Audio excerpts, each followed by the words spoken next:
Assalamualaikum warahmatullahi wabarakatuh. Kami dari kelompok 2 ingin mempresentasikan penjelasan terkait video kami tentang angka pengangguran untuk memenuhi tugas kewarganegaraan. Sebelumnya, perkenalkan nama saya Silviana Nafisari Putri dan rekan saya. Perkenalkan nama saya Karindia Jenaka Ramani. Perkenalkan nama saya Ahmad Abdul Rauf.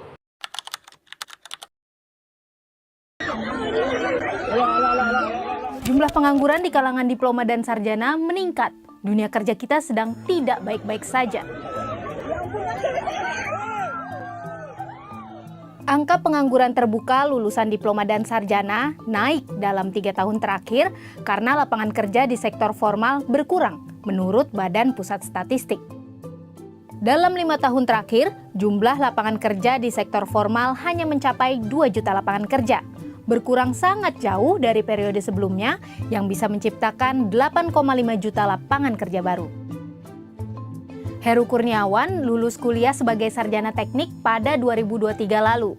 Sudah melamar ke sejumlah perusahaan tapi hasilnya nihil. Sekarang dia bekerja sebagai sopir di jasa penyewaan mobil. Kalau misalkan kita harus kerja milih-milih, ya nanti bisa nggak mata dong Bang. Kalau dari saya pribadi ya, saya sayang dengan perjuangan pendidikan itu yang susah, sulit, dan juga menghabiskan waktu dan biaya. Betul, kerja apa saja yang penting halal. Tapi kamu sadar nggak kalau masalah ini dibiarkan begitu saja, akan ada efek beruntunnya. Jika lulusan sarjana tidak tertampung di sektor formal, mereka akan mencari pekerjaan lain dan bersaing dengan lulusan SMA, SMK, SMP, sampai SD. Otomatis mereka akan berebut lapangan pekerjaan yang jumlahnya pun segitu-segitu aja, kata para ahli. Bahkan menurut data BPS tadi malah berkurang kan? Padahal saat ini Indonesia sedang mengalami bonus demografi yang membuat jumlah angkatan kerja juga meningkat. Bonus demografi terjadi ketika jumlah penduduk usia produktif lebih banyak dibandingkan lansia dan anak-anak. Reza adalah satu dari sekian banyak sarjana yang keahliannya tidak tertampung sesuai bidangnya. Pada 2024, dia memperoleh gelar sarjana komputer sambil bekerja sebagai petugas keamanan. Sampai sekarang, dia sudah melamar ke 10 perusahaan, tapi hasilnya masih nihil. Dia terbentur batas usia maksimal yang kebanyakan ada di usia 25 tahun. Sementara Reza sudah 29 tahun. Perasaan kecewa sedikitnya ada sih Bu, karena mungkin juga ini bukan pekerjaan yang Reza mau juga, tapi Reza yakin juga sih suatu hari nanti juga Reza bisa dapat pekerjaan yang dimana juga Reza bisa mengaplikasikan ilmu yang Reza dapat di perkuliahan. Itu baru soal batasan usia. Belum lagi sarjana-sarjana yang tidak tertampung karena beberapa tahun belakangan PHK marak terjadi. Salah satu perusahaan penyalur pekerja rumah tangga di Surabaya, Mami Berliana Agensi, mengakui ada peningkatan jumlah pelamar dengan latar belakang diploma maupun sarjana ke agensinya. Kebanyakan mantan buruh pabrik yang kena PHK. Lembaga pelatihan kerja sekaligus penyalur di Jabodetabek, CV Sugesti Mandiri, juga mengungkap pelamar dengan latar belakang diploma dan sarjana yang di PHK dari pabrik naik hampir 50% pada awal tahun. Pengamat ekonomi dari Bright Institute, Andri Perdana menjelaskan, PHK-PHK ini masih ada hubungannya dengan pandemi COVID-19. Setelah pandemi, sejumlah industri di dalam negeri ternyata belum sepenuhnya pulih, terutama tekstil. Belum lagi barang-barang impor ilegal maupun legal dari Cina yang membanjiri pasar Indonesia. Goyahnya industri manufaktur seperti tekstil garmen sudah pasti merembet ke sektor-sektor lain semisal teknologi dan jasa, kata Andri. Artinya, memang tidak ada usaha yang benar-benar aman. Terus, kemana penduduk usia produktif mencari penghasilan? Ya ke sektor informal, seperti yang dilakukan Heru. Bedanya tenaga kerja di sektor formal dan informal itu, kalau yang formal ada standar upahnya, ada jaminan sosialnya, juga ada aturan hukumnya. Kalau yang informal ya nggak punya semua itu. Sejak 2019, angka pekerja sektor informal di Indonesia terus meningkat setiap tahun. BPS mencatat, dari 144 juta penduduk bekerja pada Agustus 2024, lebih dari setengahnya atau sekitar 83 juta adalah pekerja informal. Hanya sekitar 60 juta jiwa yang merupakan pekerja formal.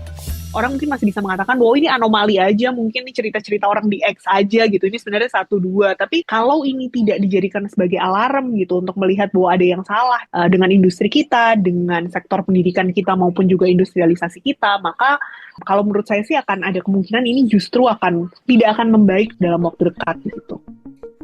Selain lapangan kerja formal yang berkurang, Nabila bilang penyebab angka pengangguran tinggi adalah hasil pendidikan kita yang tidak cocok dengan kebutuhan industri. Masalah ini sudah sejak lama menjadi sorotan, tapi menurut Nabila, pemerintah tidak pernah punya jalan keluar. Ya gimana ya, setiap pergantian pemerintahan aja kurikulumnya ganti. Gimana mau mencetak kebutuhan industri?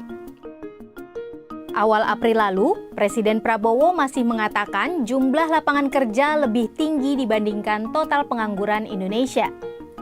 Katanya, pemerintah akan meluncurkan 30 proyek besar dari hulu ke hilir yang bisa menciptakan 8 juta lapangan pekerjaan. Tahun lalu, BPS mencatat angka pengangguran terbuka mencapai 7,47 juta orang. Anggota Dewan Ekonomi Nasional Arif Ansori Yusuf mengatakan pemerintah sedang menyusun beberapa strategi untuk menciptakan iklim investasi yang kondusif agar tercipta lapangan kerja baru. Salah satunya dengan merevitalisasi industri padat karya. Ada beberapa hal yang akan dilakukan, termasuk mengubah formula penghitungan upah minimum yang menciptakan kenyamanan buat para pekerja dan kepastian buat para pengusaha. Sehingga nantinya para investor semakin tertarik berinvestasi di Indonesia.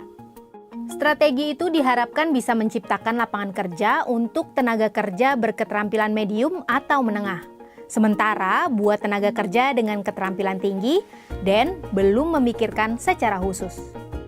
Kalau menurut kamu, semestinya apa duluan nih yang diberesin pemerintah untuk menciptakan lapangan kerja?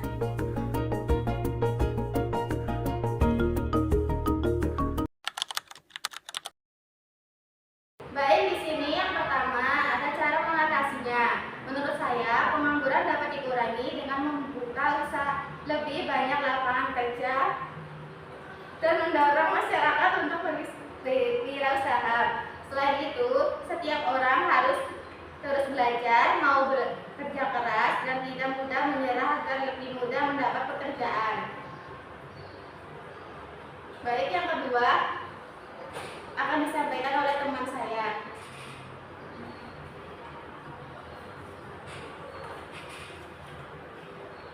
Baik, untuk penyebab susah cari kerja yaitu yang pertama, lapangan pekerjaan masih terbatas dibandingkan jumlah mencari kerja. Yang kedua, ada persaingan kerja semakin ketat karena banyaknya lulusan baru setiap tahun. Yang ketiga, kurangnya pengalaman kerja yang dimiliki oleh pelamar kerja. Yang keempat, keterampilan yang dimiliki belum sesuai dengan kebutuhan perusahaan.